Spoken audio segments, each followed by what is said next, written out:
Hey everyone, it's Mike from Air Raid Attack Podcast. Let me talk to you for just 1 minute. If you haven't heard about Anchor, it's the easiest way to make a podcast. Let me explain to you in 5 simple steps. Number one, it's free. Number two, there is creation tools that will allow you to record and edit your podcast right from your phone or computer. Number three, Anchor will distribute your podcast for you so it can be heard on Spotify, Apple Podcast, and many more. Number four, you can make money from your podcast with no minimum listenership. Number five, it's everything you need to make a podcast in one place. So, how do you sign up? It's simple. Download the free Anchor app or go to anchor.fm to get started. Enjoy the show. Welcome, ladies and gentlemen, to another episode that you can be considered as the Air Raid Attack Podcast. I'm your host, Michael, and as always, it's a pleasure to talk sports with you, talk college sports, professional sports, and even some, at times, high school sports. But in the meantime, we're going to be talking sports, college football indeed. And if you're not following me, I should say, on Periscope, definitely follow me on Periscope. Mike _, I believe, Air Raid Attack. I don't really know. But we'll get that in the descriptions for the podcast at the end of the show. Well, actually talking college football. College football has started this past week. Of course, BYU routing Navy, which a lot of people seem to be upset. BYU looked pretty good. Running game looked great. I think overall they looked phenomenal. Southern Miss, not so much. Conference USA, not so much. But we'll talk that another time here momentarily. We're talking Big 12 football. Big 12, of course, Oklahoma. Many of you may know I'm a diehard Sooner fan. But we'll talk Big 12 football, which, in fact, starts this weekend. A few teams anyway. Texas has Texas El Paso, which is UTEP. Oklahoma has FCS Missouri State. And Oklahoma State Tulsa is postponed to the 19th. Per COVID reasons, not enough practices in for the Tulsa Golden Hurricane football program, so they will be postponed to the 19th of September, next week. So, in the meantime, TCU, SMU, which I was really bummed to see and hear that they are postponed. I have no idea if they are going to be rescheduling. I kind of hope they would, but if they don't, they don't. But in the meantime, let's talk Big 12 expansion. The reason why is this. Got a question today, got a text from a buddy of mine. Will the Big 12 expand? That's the question. Obviously, right now, probably not in the next year or two. Now, as we talk mega conferences, I know about 2-3 years ago, I came up with what Oklahoma should do, or the Big 12 should do, was attack practically every region of the country. You get your Northeast, your Florida area, your mid, so on and so forth. That's a little changed, and here's why. I had Connecticut, grabbing the big Connecticut, mainly for basketball reasons. Has no implications of football. We know why now. The football program might as well at this point. I know they dropped out of the American Athletic Conference. Rumors they're supposed to be going FCS. Rumors independent. We don't really know. They bowed out this season in regards to even playing football. So we'll see how that transpires for the next year or two. I said go after Cincinnati. Go after Boise State. Go after San Diego State. San Diego State, not really for football purposes only, but you look at San Diego State, phenomenal basketball program, phenomenal baseball program. So you kind of get and who wouldn't go travel to San Diego? I mean, I would not turn down an option of that at all. Last one, Boise State. I don't know if I mentioned them. Boise State, Central Florida. Not so much of a huge fan of South Florida. Not so much of South Florida. Notre Dame. Notre Dame could ride out this ACC schedule for 1 year. They're already in ACC basketball. I'm guessing they're in the rest of the sports. I'm not really totally for sure on what they do and don't play. Otherwise, I know they got lacrosse. I believe they're in the ACC, and that I don't know on that one. But they could ride high. Notre Dame can really run with this thing. I believe that they're still getting their NBC money, and yet playing in probably, what would you consider this? Second, third best conference in the country? SEC being one. Who would be two? Could that be ACC? I know I'm on Periscope. Got college football fans there watching, interaction. I probably wouldn't say the Big 12. I would probably put them at 3 or 4. Pac-12, I don't know. I think Big 12, I think you could probably easily go SEC by far is number 1. Big 10, I guess you can throw up in the mix at 2. You can go Pac-12.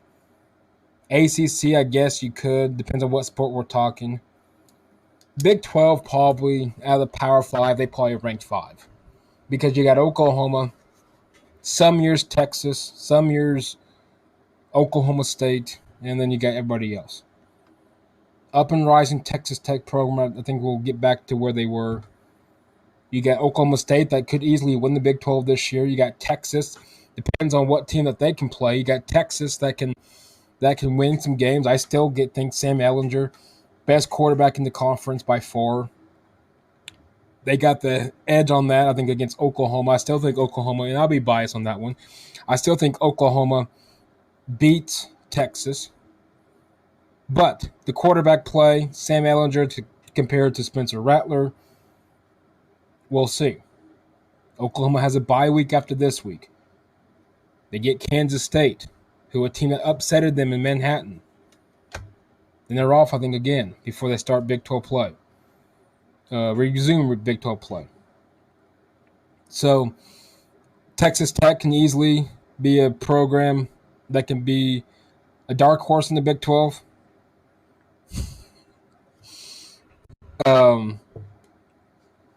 I think TCU, all depends on their quarterback play. But I think if you look at the Big 12 overall, it's Oklahoma and everybody else.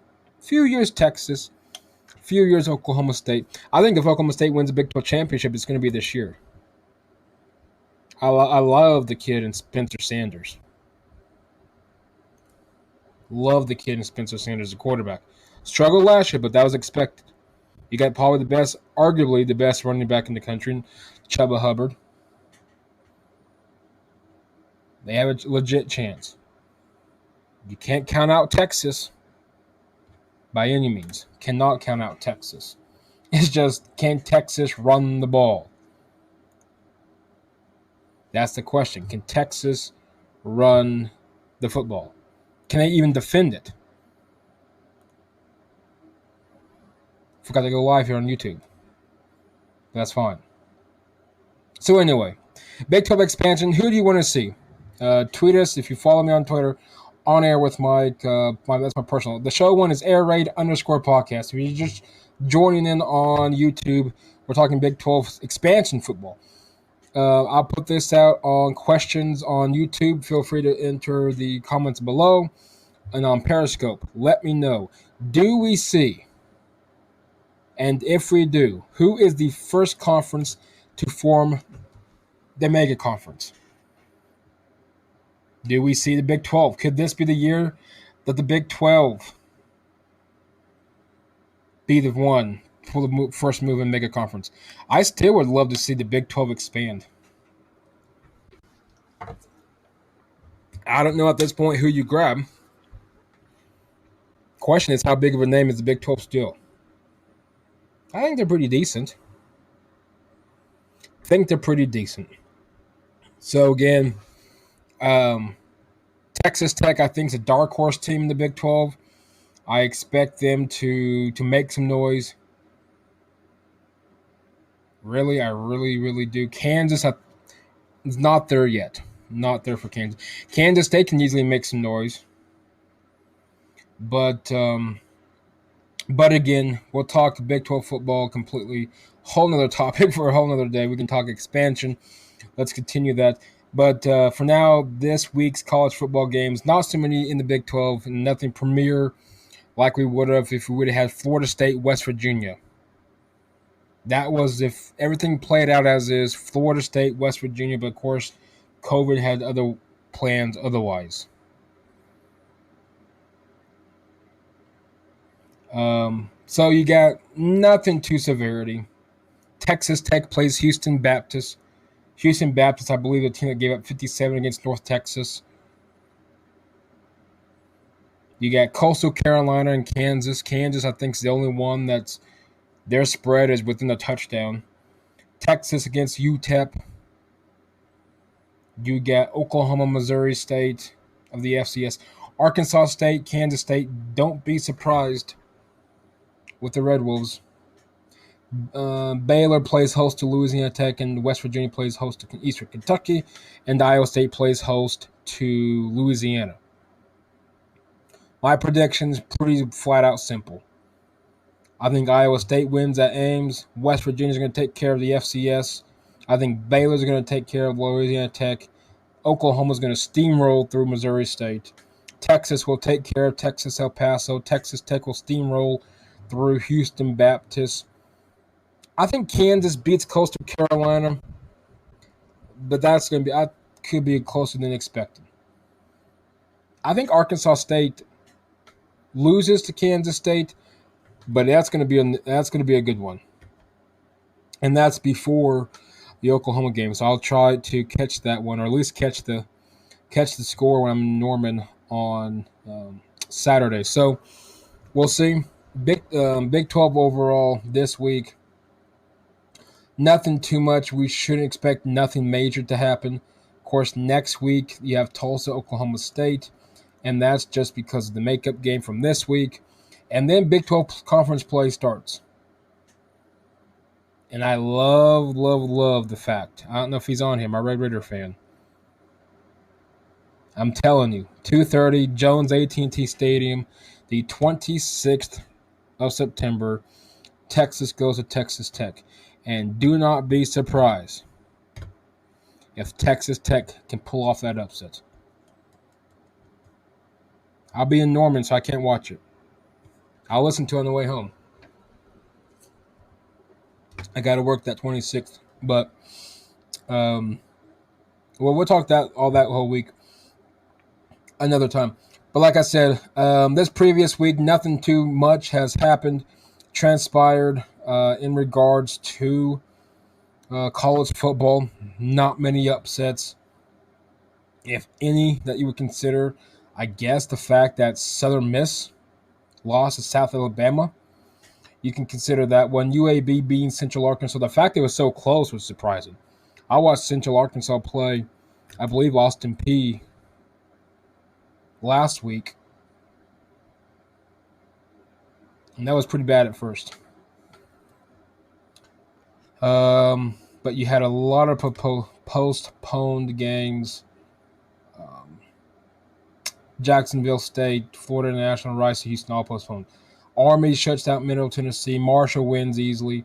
SMU struggled against Texas State. North Texas scored 57, but they gave up 31 against FCS Houston Baptist. Memphis, and then Memphis beat Arkansas State. I was not really surprised, and then you got UTEP taking care of Stephen F. Austin, BYU. Like I said, the best game, best team that won, 55-3 over Navy. So again, college football at its finest.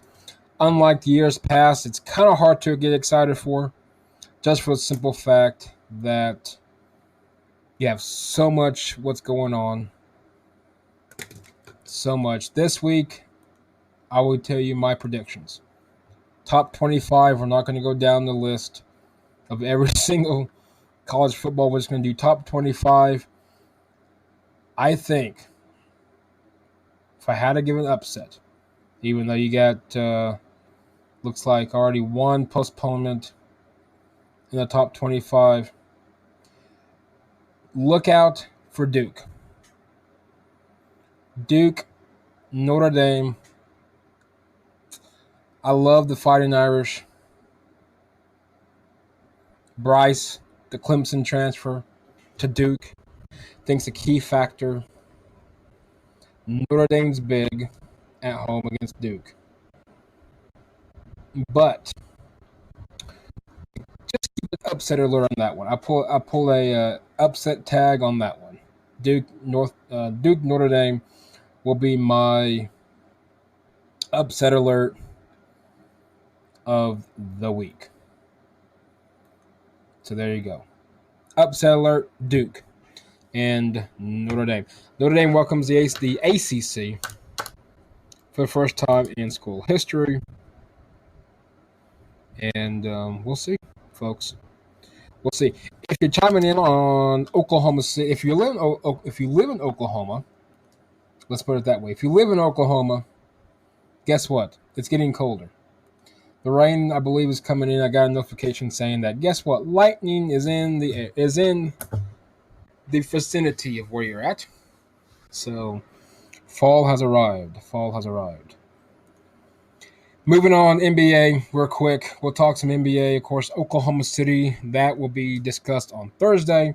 But as we speak right now, Milwaukee leads Miami 32-30.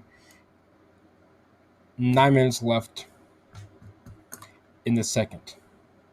So, little side note. If you're wondering, why don't you talk some NBA basketball? Well, that's why. We're just getting started.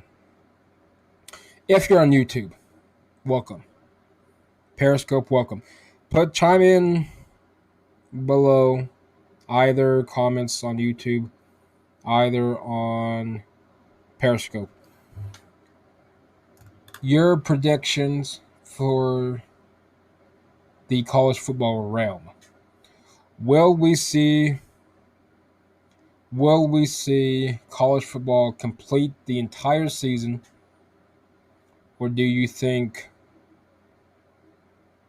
that the season will end shortly? My prediction before the Oklahoma State Tulsa game was canceled was the fact that they're going to play, what I say, 3 games. 3 games. They're going to complete the 3 games, and then you're going to have a massive outbreak, or you're just going to have a lot of people freak out about this, that, and something else. So we'll see. We'll see. In other college football news, real quick, Lincoln Riley says at Oklahoma. Lincoln Riley, the head coach, says that the University of Oklahoma will not share coronavirus test results during the season. Lincoln Riley cites that competitive disadvantage. Now, I don't know if that's true or not. There's no win to that. But I think I agree to an extent. I don't think these universities should be sharing that information. Not so much from a disappointing. Not so much from a what's the right word? From a disadvantage standpoint. I just don't think anybody really wants to know. Now I know the ACC. All the coaches agreed on their end that they're going to share the information. And that's perfectly fine. I have no problem with that. If they feel that that's the best option, go for it. Me personally, as a fan, it wouldn't hurt my feelings if the Big 12 sat there and said, we're not going to share no more information, or whatever the case may be. I'm not saying that Lincoln Riley is right. I'm not saying Lincoln Riley is correct. Lincoln Riley pointed out that we're at a point now that we're playing games. Obviously, active case or contact trace is going to have game repercussions. And he made a good point about injuries. That in regards to injuries, that's pretty much a lowdown as well. So he's wanting to keep it as an injury, as a underneath the desk hush hush type of thing, and that's perfectly fine. I think that's more of a distraction, if you ask me, than it is anything else in regards to that. So there you have it. I don't know. I think that we play. I still think we go. I don't know. I still think 3 games. I still think something happens at that point.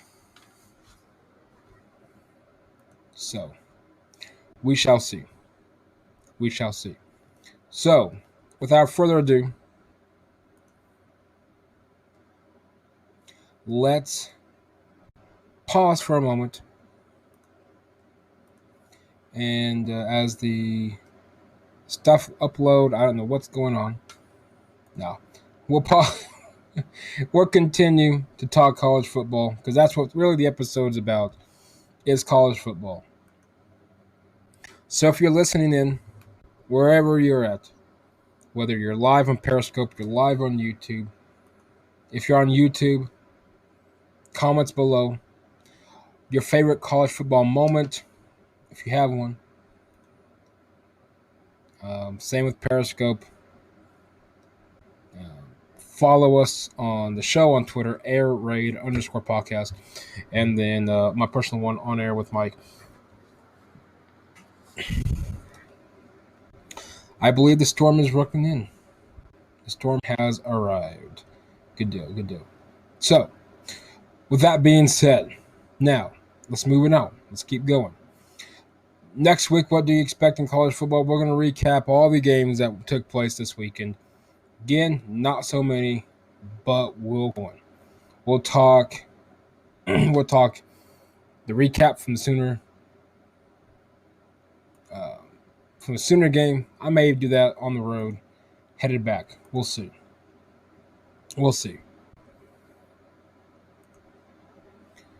But we're going to take a quick break, and you will get the privilege and honor to listen to a good friend of mine, Dave, who will tell you everything you need to know about fan futsal. We'll be right back. Stay tuned. You're listening to the Air Raid Attack. What's going on, everyone? Dave from Fan Futsal here. What is Fan Futsal, you might be wondering? Well, Fan Futsal is a simplified fantasy soccer game. In Fan Futsal, you select 5 clubs instead of 8 to 11 individual players for your fantasy lineups. Our fantasy scoring is based on match scores, not individual player stats, so it's a lot easier to follow. It's free to sign up and super easy to set lineups, so to learn more and to get started playing a simplified fantasy soccer game, go to FanFutsal, FanFutsal.com. Thank you, Dave from Fan Futsal. Check him out. Good guy. And definitely give Fan Futsal a check. Give him a check. We're going to be talking, last but not least, we'll be talking the winners and losers from week 1 of the week 1 college football season. The winner is BYU. Now, granted, if you look at BYU, they were definitely in the spotlight. Primetime ESPN, they won 55-3 over Navy. Of course, let's be honest, probably the program becomes the major national talking point with that Army, Troy, Texas, San Antonio. They play at Houston. They got Texas State, Western Kentucky, North Alabama left on the slate. Not really much of a impressive schedule. Army could give them issues, I believe. They may still try to find games to play. We'll see. Who I think is the loser of the week? Well, let's go Navy's offensive line. Defensive line. Let's be honest. They were overmatched. They were overwhelmed the entire game. BYU stacked up 301 yards. Big gash after big gash after big gash. BYU's defensive front destroyed everything that Navy had to offer. And let's be honest, their attack is tough. Ask Oklahoma when they played a few years back. The wishbone, the options, especially how they do it, it's tough. The winner for week one, Kalani Sitake, the head coach of BYU. He was on a hot seat. He came off a 7-6 season. Let's be honest, they finished the season losing 2 straight games. This game was interesting because head coach of Navy, I'm not going to even remotely attempt to say his last name. They're both from Hawaii. Made it interesting. The loser for week one, Jay Hobson, the head coach of Southern Mississippi. Why?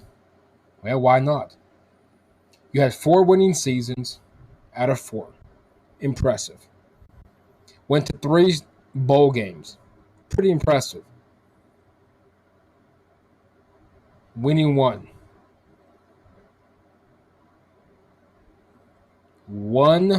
I'm talking 1 ugly loss at home. This past weekend to South Alabama. He then resigned the following day as head coach of Southern Mississippi. The winner for week one, the Sun Belt. Okay, granted they went 1-2. But if you look at South Alabama, they went from Sun Belt seller to now a team that can possibly be a threat in the Sun Belt. No, they're not going to beat Louisiana. They're not going to beat Appalachian State. But they can be a big time threat. Arkansas State played, I thought, phenomenal against Memphis. Texas State, I thought, played great against SMU.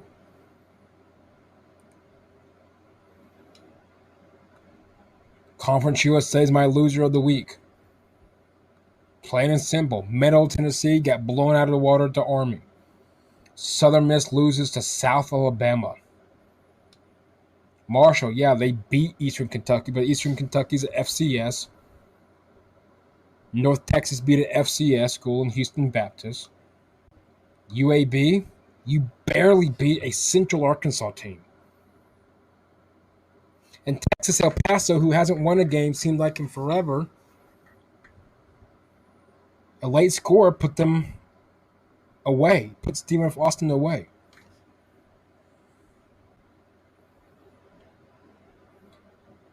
The winner, let's be honest, is BYU's running back core.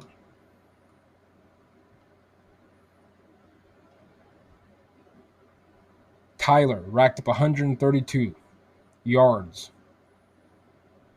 against Navy.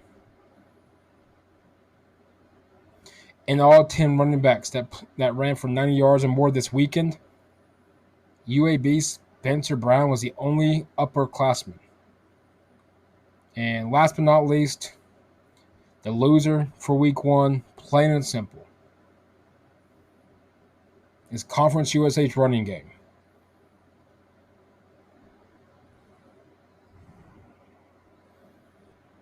Middle Tennessee, Southern Miss. Neither program managed to get over 100 yards rushing. Southern Miss tried to stay alive against South Alabama. Middle Tennessee even never had the ball. Only 184 yards, period, against Army. Army's program is one of those, they will hold on to the ball and they will hold on to the ball. Ask Oklahoma. Wow. We have breaking news. Von Miller, Broncos pass rusher, suffers a bad lower leg injury. MRI is set for tomorrow. Again, if you're just listening in, Von Miller, Broncos pass rusher,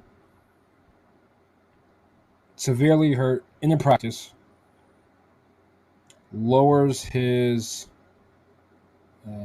lower leg injury. MRI is tomorrow. That's not good. If you are the Denver Broncos, who in fact just released Todd Davis and made some key releases that I was a little surprised of, and we'll talk that tomorrow on tomorrow's podcast. That's not good. That is not a good sign. We will definitely talk that tomorrow when we have more results in. So, in the note on college football, and then if you're listening on or watching on Periscope, I'll still be staying. We'll be on here for a while. YouTube, pretty much subscribe, like, comment in the comment box below. Thank you for all joining in. Periscope will be on here soon. As always, thank you for your support. Feel free to download and subscribe on iTunes and Google. Follow the show on @airraid_podcast on Twitter for all the latest news surrounding this show. And I will see you lovely people tomorrow night, same time, same place, for more sports. Take care. Stay safe. See you on the other end.